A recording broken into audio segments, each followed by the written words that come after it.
Здравствуйте, меня зовут Сергей, и вы на канале Поваренная книга. В этом видео я покажу рецепт любимых тефтелей. А главная их особенность – то, что они не имеют неприятного запаха мяса, который так отпугивает детей и многих чувствительных к ароматам взрослых. Для начала хочу напомнить, что полный список ингредиентов с указанием точных масс вы найдете в описании и в первом закрепленном комментарии. А теперь приступим. И первым этапом для этого рецепта необходимо подготовить рис. Для начала промойте, достаточно всего один раз. Далее я рекомендую варить в большом количестве воды. Так рис получится максимально рассыпчатым, то есть без свободного крахмала на поверхности.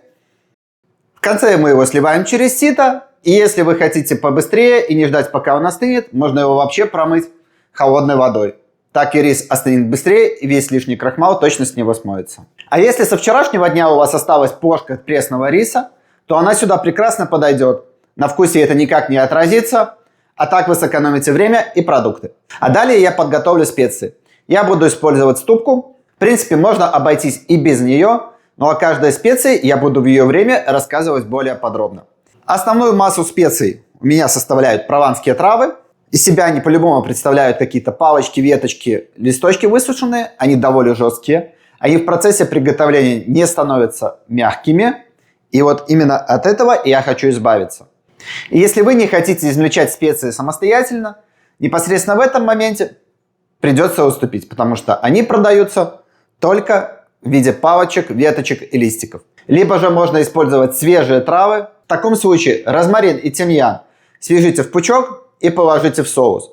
Так же, как и лавровый лист. Я буду использовать всего один листик лаврового листа. Если вы будете класть его в соус, вы используйте 3, а то и 4 листочка лаврового листа. Далее идет черный перец горошком. Ну и специи уже молотые я добавляю ко всему, дабы оно хорошенько перемешалось. Пока я буду измельчать остальные специи, они также слегка измельчатся, что их слегка освежит и более раскроет их аромат. В первую очередь это немного мускатного ореха и кардамона. С этими специями необходимо быть крайне аккуратным. Буквально щепоточка улучшит любое мясное блюдо. А вот если их добавить слишком много, блюдо начнет горчить и появится неприятный запах. Далее идет сладкая копченая паприка и обычная поваренная соль. Я ее добавляю тоже в ступку. В процессе переминания она поможет измельчить все ингредиенты.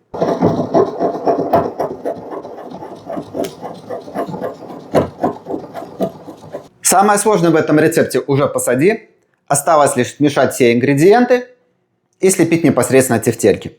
Я буду использовать смесь фарша из говядины и индейки. Для меня это мое любимое сочетание. Но для этого рецепта подойдет практически любое мясо. Итак, в фаршу добавляем рис, специи и одно куриное яйцо. Куриное яйцо позволяет сделать текстуру фарша более нежной, а также позволяет сохранить практически весь вкус и аромат внутри непосредственно самой тефтельки. Белок из куриного яйца очень быстро схватывается при самых низких температурах и буквально запечатывает все внутри. Так тефтельки получатся более нежными, сочными и ароматными. Для того, чтобы тефтельки не прилипали к противню, я использую вощеный пергамент. К нему уж точно ничего не прилипает, в отличие от просто смазанного противня каким-нибудь жиром. А далее все просто. Намочили руки.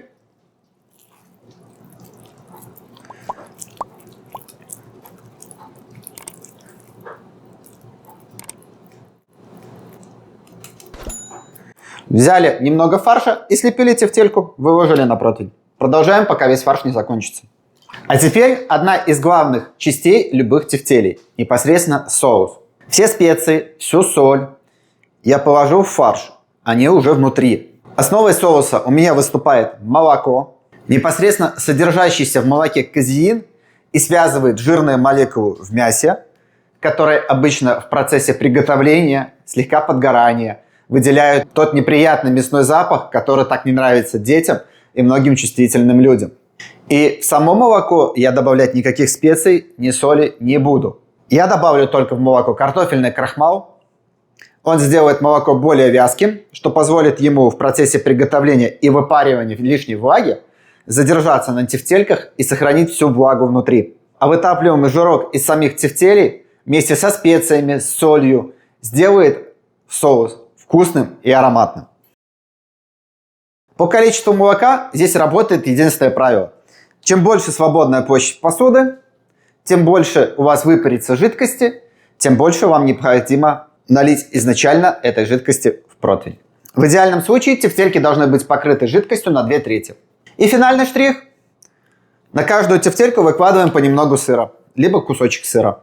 Сыр быстро расплавится и опять же позволит сохранить лучше сочность самих тефтелек.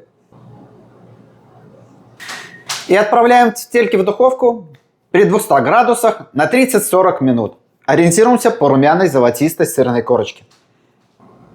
Итак, тефтельки готовы. Сочные, нежные и пряные. Сами по себе они уже замечательное блюдо. Но если взять пару ложек картофельного пюре, полить его подливой оставшейся от тефтелек, присыпать укропом и выложить к нему тефтельки, получается просто шедевр домашней кухни. Вкусный, простой и уютный. Приятного вам аппетита! До новых встреч! Подписывайтесь!